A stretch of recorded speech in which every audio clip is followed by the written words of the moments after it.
Bab 31. Umpan telah dimakan, dengan persenjataan yang cukup, efisiensi berburu akan meningkat pesat, bahkan jika mereka bertemu dengan binatang buas. Belasan orang yang menembak secara bersama dapat mengubah binatang buas itu menjadi seekor landak. Setiap hari mereka membawa pulang hasil buruan yang sangat banyak. Lin Hai secara khusus meminta masyarakat untuk mempublikasikan berapa banyak uang yang telah diperoleh dan berapa banyak yang didapat oleh setiap orang. Pendapatan itu dilebih-lebihkan secara sengaja untuk membuat seseorang iri. Qi Hu dan Qi Bao pergi mencari si muka buruk dengan sangat kesal. Mereka menunggu di rumah judi selama 4 hari sebelum bisa bertemu dengan si muka buruk. Kami adalah informan kamu, tetapi kamu telah merampok kami. Segera kembalikan uang kami. Si muka buruk menjadi kebingungan ketika dia melihat kedua pria itu mendatanginya dengan marah. Apa kalian berdua baru saja ditendang oleh keledai? Kenapa aku tidak mengerti apa yang kalian katakan? Jangan berpura-pura lagi, semua uang kami telah diambil. Kamu bilang mereka hanya mendapat sekitar 100 tak perak saja, tapi uang kami saja sudah lebih dari 400 tak perak, sekarang kami sudah tidak punya uang sepeser pun, kamu masih tidak mengakuinya. Si muka buruk bukanlah seseorang yang bisa diintimidasi dan dia langsung menjadi sangat marah. Saya tidak berbohong kepada kalian, jika saya merampok kalian maka saya akan bilang telah merampok kalian. Jika saya tidak merampok kalian, berarti saya tidak merampok kalian. Apakah kalian mencoba memeras saya? Siapa yang memeras kamu? Semua tabungan kami selama bertahun-tahun sudah hilang. Kembalikan uang kami secepatnya, kalau tidak, kami akan melapor ke polisi. Si muka buruk memelototi mereka dan berkata, pergi ke pemerintah daerah dan laporkan kami. Kamu juga satu kelompok dengan kami. Jika kami ditangkap, bisakah kamu melarikan diri?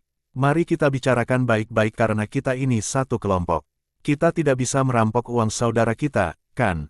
Qi Bao tidak ingin ditangkap oleh pemerintah. Karena hal ini adalah kejahatan besar, Qi Bao segera menengahi mereka. Si muka buruk menakuti mereka berdua dan berkata dengan nada tenang, ada yang mencurigakan dalam masalah ini. Saya juga di sana saat desa dirampok. Tidak mungkin kami merampok rumah kalian, apalagi mencuri uang sebanyak itu. Kami tidak perlu berbohong kepada kalian mengenai hal ini. Kami, para bandit gunung, adalah orang yang paling setia. Bagaimana mungkin kami bisa mengkhianati saudara kami sendiri? Jika kalian melakukan ini, bagaimana kalian bisa bertahan hidup di dunia ini? Lalu siapa yang merampok uang kami? Qi Hu berkata dengan dingin. Kalian harus menyelidiki masalah ini dengan hati-hati. Apakah kamu telah menyinggung seseorang di desa? Qi Hu memikirkannya sejenak dan mulai mengerukkan giginya. Aku tahu, itu pasti Lin Hai. Ketika kamu bergegas ke desa, kamu tidak menemukan Lin Hai, dan ternyata dia tidak pulang ke rumah ayah mertuanya. Sebaliknya, dia diam ke rumah saya, mencuri uang, dan kemudian menjebak kamu. Tidak heran aku tidak dapat menemukannya hari itu, pasti dia yang melakukannya. Tidak diragukan lagi. Kudengar dia mengeluarkan seluruh uangnya untuk membeli makanan dan membagikannya kepada penduduk desa. Pantas saja dia begitu murah hati, ternyata dia menggunakan uang kami untuk berbuat baik. Qi Bao menepuk pahanya dan mengetahui semuanya. Ayo kembali ke desa dan temui dia segera. Tidak, tenanglah. Dari apa yang kamu katakan, orang ini sangatlah pintar. Dia bahkan telah memperhitungkan semua ini, kalian tidak memiliki bukti apapun. Jadi tidak ada gunanya kalian menemuinya. Si muka buruk menghentikan mereka berdua dan berkata, apa yang harus kami lakukan? Kami tidak bisa membiarkan ini terjadi begitu saja. Kan, kamu harus kembali dan mengecek kebenarannya. Akan lebih baik lagi jika kamu bisa menemukan di mana dia menyembunyikan uang itu. Lalu aku akan meminta bos besar untuk membantu kalian untuk mendapatkan uang itu kembali. Asalkan kita bisa menangkap Lin Hai, kita akan dengan mudah membuatnya menyerah. Kata si muka buruk, apakah kamu yakin bos besar benar bisa mengambil kembali uang kami? Qi Hu bertanya dengan semangat, seolah dia telah mendapatkan pelampung keselamatan. Tentu saja tidak masalah, bos kami adalah orang yang paling setia. Selama kalian melakukan pekerjaan kalian dengan baik, membantu saudara bukanlah masalah besar. Oke, aku akan kembali untuk mencari informasi. Kata Qi Hu. Kedua bersaudara itu kembali ke desa dan mereka melihat para pemburu itu kembali dari berburu. Banyak orang sudah melihat bahwa berburu bisa menghasilkan uang, sehingga semakin banyak orang yang ikut berburu. Jumlah anggota pemburu sudah bertambah menjadi lebih dari 30 orang. namun mereka masih membutuhkan banyak waktu untuk berlatih memanah. Hal itu tidak bisa dikuasai dalam semalam. Untuk membentuk efektivitas tempur secepat mungkin, Lin Hai menyiapkan panah otomatis untuk setiap orang, sangat memungkinkan untuk menang berdasarkan kuantitas. Jika lebih dari 30 orang menembakkan anak panah secara bersamaan, akan sangat mudah untuk membunuh seekor binatang buas. Mereka melihat semua orang membawa hasil buruan, bahkan ada seekor rusa liar dewasa yang dibawa oleh 6 orang bersama-sama. Mata Qi Hu dan Qi Bao terlihat penuh iri dan dengki. Mereka tidak menyangka akan ada begitu banyak hewan buruan di Beishan. Hasil panen dari 1 kali berburu sudah lebih dari setengah bulan pendapatan normal. Qi Hu menahan amarahnya, berjalan ke depan dan bertanya,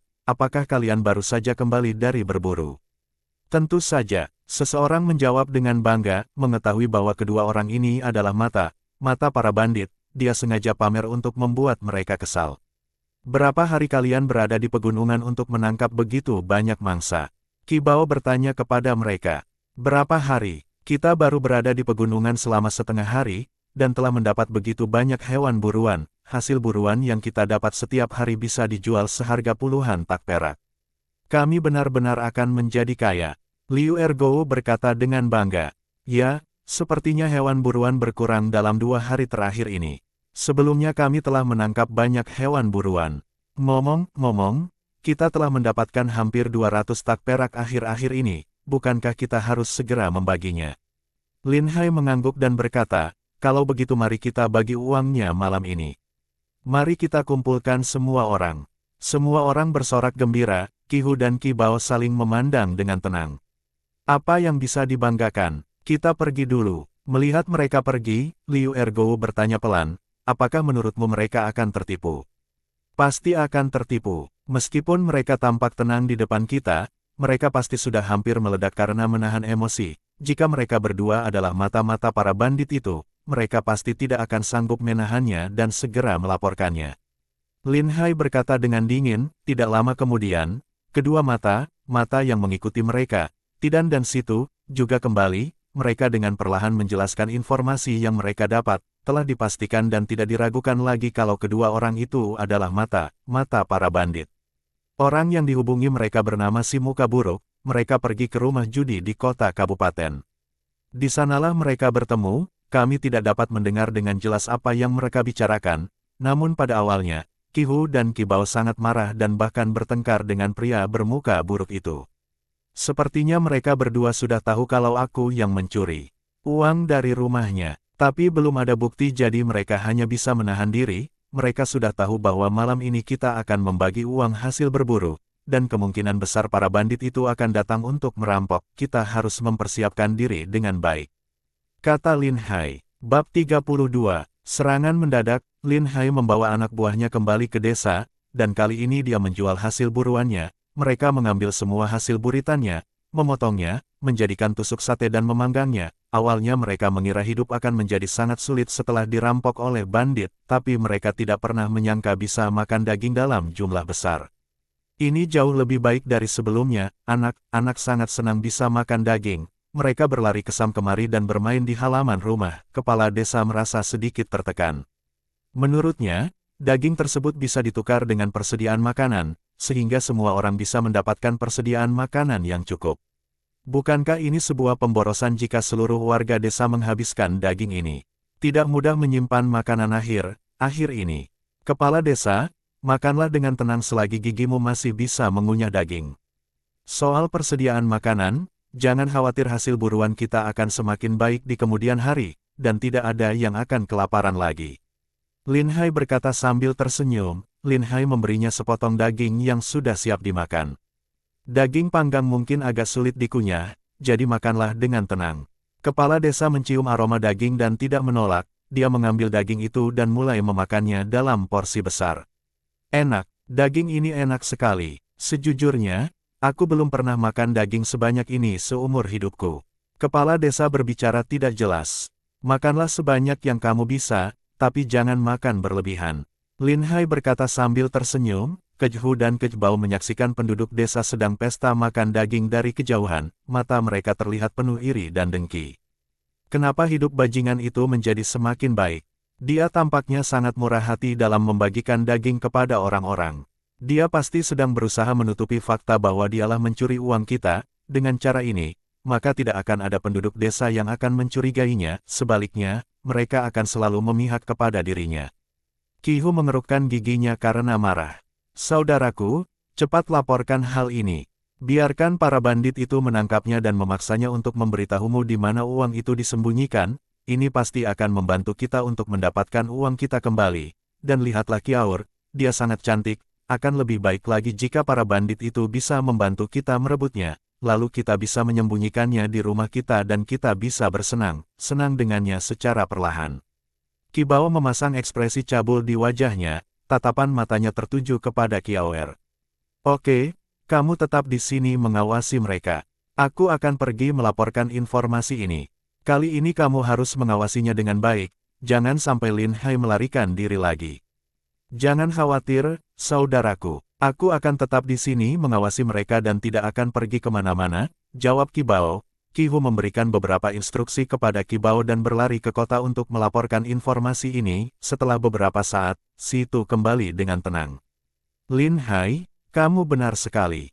Qi Hu dan Qi Bao diam-diam mengawasi kita dari dalam kegelapan. Qi Hu sudah pergi ke kota, saya pikir dia akan melapor kepada pria bermuka buruk itu. Di mana Tidan? Apakah dia masih mengawasi Qi Bao? Dia mengawasinya tidak jauh di belakangnya. Untuk memastikan dia tidak kabur, kalian telah melakukan pekerjaan ini dengan baik. Mereka yang mengawasi di pintu gerbang desa harus tetap waspada dan segera melapor ke sini jika bandit-bandit itu datang. Kalian berdua harus mengawasi Qi Bao. Begitu para bandit mulai menyerang, segera tangkap dia. Baiklah, aku akan pergi ke sana sekarang. Sambil makan dan minum, Lin Hai secara diam-diam menyampaikan pesan tersebut kepada semua orang. Ketika mereka mendengar bahwa para bandit itu akan menyerang lagi malam ini, mata semua orang langsung dipenuhi dengan kebencian. Kali ini mereka harus memberi pelajaran berat kepada para bandit itu, bunuh mereka semua atau tangkap mereka semua dan bawa ke pemerintah untuk mendapatkan uang imbalan. Hampir 2 jam berlalu dan sudah hampir tengah malam. Orang yang mengintai di pintu gerbang desa datang berlari dengan cepat. Ada begitu banyak bandit yang menuju ke desa kita, sama seperti terakhir kali. Setelah menerima informasi tersebut, Wang Dayong segera memberitahu Lin Hai. Para bandit itu sudah datang. Mereka telah sampai di pintu gerbang desa. Saya kira mereka sedang menunggu kabar dan akan segera menyerang. Lin Hai mengangguk dan berkata, baiklah, semuanya, segera ikuti instruksi aku. Lin Hai berpura-pura melakukan peregangan, lalu berkata dengan keras, kalian lanjutkan pesta ini. Aku sudah sangat ngantuk, saya pulang tidur dulu. Qi Bao, yang sedang menyaksikan dari tempat tersembunyi, menjadi sangat cemas saat melihat Lin Hai sudah mau pergi. Ketika para bandit akan datang, Lin Hai sudah ingin pergi lagi. Tidak, aku harus bergegas ke sana untuk menahannya. Aku tidak boleh membiarkan Lin Hai pergi. Saat dia berbicara, dia berbalik dan melihat dua sosok, dia sangat ketakutan. Apa yang kalian lakukan di sini sampai larut malam? Kalian membuatku takut setengah mati. Apa yang kami lakukan? Kami akan menghajarmu sampai mati. Situ langsung mengayunkan tinjunya dan memukul muka Qi Bao dengan keras. Sebelum Qi Bao sempat menghindar, dia sudah merasakan pukulan keras di wajahnya dan terjatuh ke belakang. Tidan tidak mau kalah dan bergegas maju. Dia mengambil sepotong kain dan memasukkannya ke dalam mulut Qi Bao. Gerakan mereka berdua sangat cepat. Mereka mengeluarkan tali dan mengikatnya dengan erat. Tinggalkan dia di sini dulu, kita akan pergi membantu. Lin Hai meminta penduduk desa untuk tinggal di sini dan terus makan, dan mengatakan kepada mereka untuk tidak panik walau apapun yang terjadi. Dia membawa para pemburu dan orang muda yang kuat ke pintu gerbang desa. Nyala api unggun yang menyala terlihat di pintu gerbang desa yang sangat mencolok di malam yang gelap. Suara tawa anak yang keras juga terdengar samar. Naga bermata satu bertanya dengan suara yang dalam, apakah kamu yakin tidak akan ada kesalahan lagi kali ini? Jangan khawatir, bos, tidak akan ada kesalahan lagi. Saya telah meminta saudara saya untuk mengawasinya. Jika Lin Hai tidak ada di sini, dia akan datang ke pintu gerbang desa untuk melaporkan berita tersebut. Ini sudah hampir tengah malam, ayo bergegas masuk. Oke, jika kita bisa merampas uangnya kali ini, aku pasti akan memberimu hadiah yang setimpal. Saudaraku, ikuti aku, jangan biarkan satu pun dari mereka lolos. Pria bermata satu itu mengangkat goloknya dan mengayunkannya ke depan. lalu bergegas masuk terlebih dahulu dengan menunggangi kudanya. Qi Hu sangat pintar. Dia telah menyiapkan selembar kain hitam untuk menutupi wajahnya terlebih dahulu. Dengan cara ini, meskipun dia mengikuti kelompok bandit ini, dia tidak akan bisa dikenali oleh orang lain. Sekelompok bandit mengikuti dari belakang pria bermata satu itu dan bergegas menuju ke desa. Meski kuku kudanya ditutupi kain, namun suara lari kuda masih terdengar samar-samar. Para bandit sudah di sini, dan kita tidak siap sama sekali. Kapan kita akan memulai? Saat ini Wang Dayong merasa sedikit gugup. Dia biasanya berburu, tapi kali ini berbeda. Busur dan anak panah akan digunakan untuk menembak orang. Bagaimanapun juga, ini adalah pertama kalinya mereka menyerang manusia, dan semua orang menjadi sangat gugup.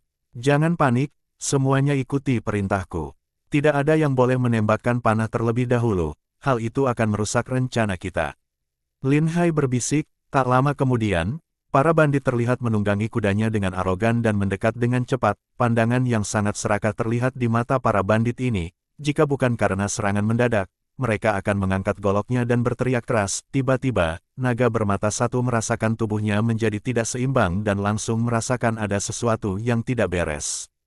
Bab 33, Penyiksaan. Sebelum pria bermata satu itu sempat mengingatkan anak buahnya, dia sudah terlempar. Dia terjatuh dengan keras ke tanah dan berguling beberapa kali sebelum berhenti. Orang-orang di belakangnya tidak tahu apa yang terjadi, dan meskipun mereka menyadari ada yang tidak beres, tapi semuanya sudah terlambat. Mereka yang menunggangi kudanya, semua terjatuh satu persatu.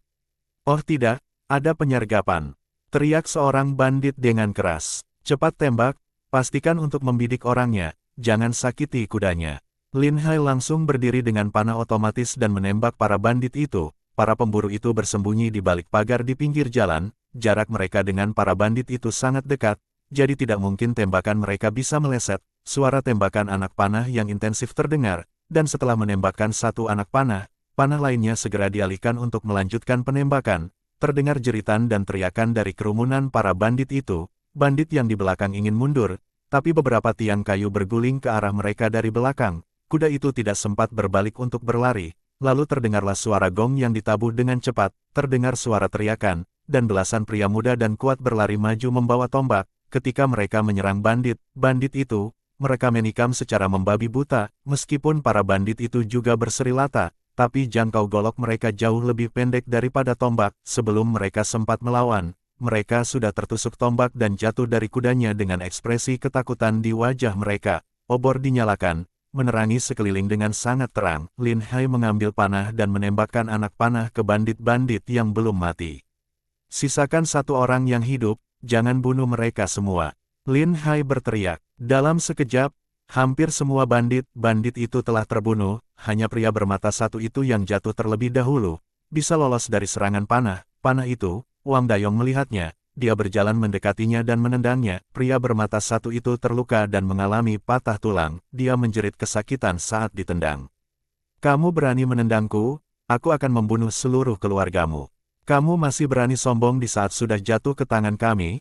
Wang Dayong memukulinya. Pria bermata satu itu tidak tahan lagi dan memohon ampun.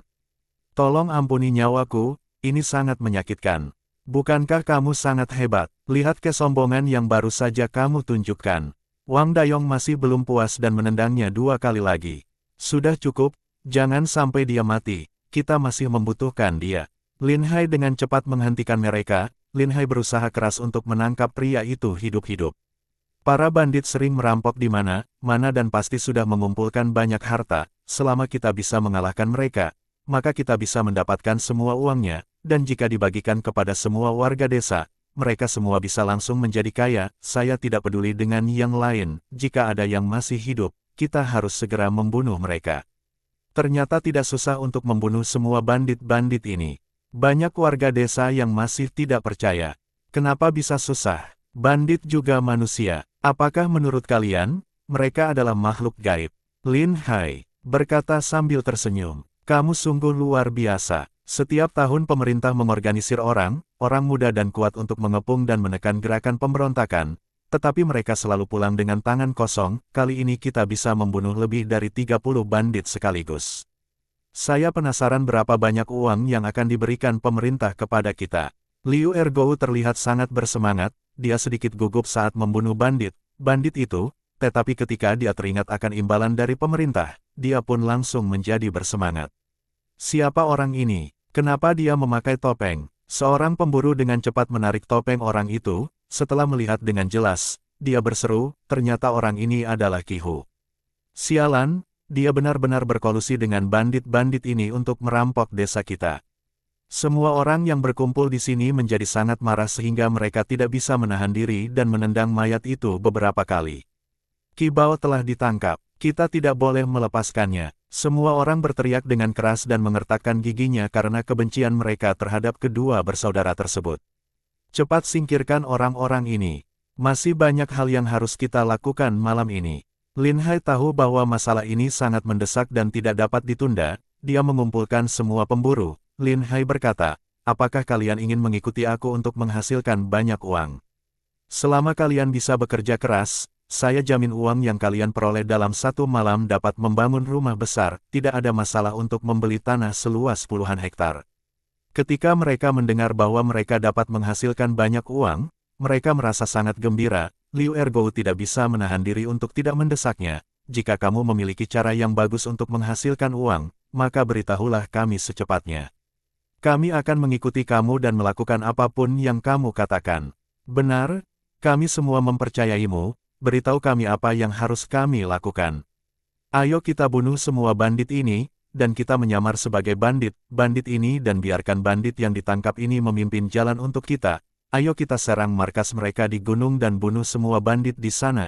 Coba bayangkan, para bandit ini telah merampok selama bertahun-tahun. Mereka pasti sudah mengumpulkan begitu banyak makanan dan uang. Jika kita bisa merampok para bandit ini, maka kita akan memiliki persediaan makanan dan uang yang sangat banyak sehingga kami tidak akan kesusahan lagi.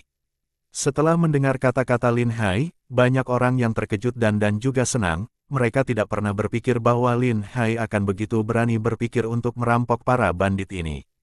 Mereka rasa hanya ada satu orang di dunia ini yang berani melakukan hal seperti itu. Pada saat yang sama, mereka juga merasa bahwa apa yang dikatakan Lin Hai barusan sangat masuk akal. Dengan merampok markas para bandit ini, mereka bisa langsung menjadi kaya raya. Jika mereka bisa membeli beberapa belas hektar tanah, mereka tidak perlu khawatir lagi tentang persediaan makanan selama sisa hidup mereka. Seperti kata pepatah, selalu ada orang pemberani yang mendapat pahala besar. Peluang menjadi kaya sudah ada di hadapan mereka, dan semua orang sangat bersemangat seperti baru saja disuntik dengan darah ayam jago. Baiklah, akan kami lakukan. Ayo kita rampok mereka. Benar, para bandit ini bisa merampok kita, jadi kenapa kita tidak bisa merampok para bandit? Bagus sekali, Lin Hai, bawalah kami ke sana. 000 melihat semua orang sangat bersemangat, Lin Hai pun tersenyum lega. Bagus sekali, cepat bersiap-siap. Bersihkan semua tempat ini dan buka pakaian mereka, saya akan menginterogasi orang ini terlebih dahulu. Dan kemudian kita akan berangkat ke Gunung Laoyao secepat mungkin. Setelah Lin Hai memberikan tugas, dia mengajak Wang Dayong dan beberapa orang lainnya untuk membawa pria bermata satu itu ke samping. Obor api menyala di sekitar, membuat tempat ini menjadi sangat terang. Lin Hai duduk di atas batu, menatapnya dengan cermat. Melihat pakaian yang kamu kenakan dan senjata di tanganmu, kamu pasti bos besar dari Gunung Laoyao, kan? Naga bermata satu itu mendengus dingin. Dia menahan rasa sakit dan menolak berbicara. Kamu masih berani menolak untuk bekerja sama di saat ini, sepertinya kamu harus diberi pelajaran lagi.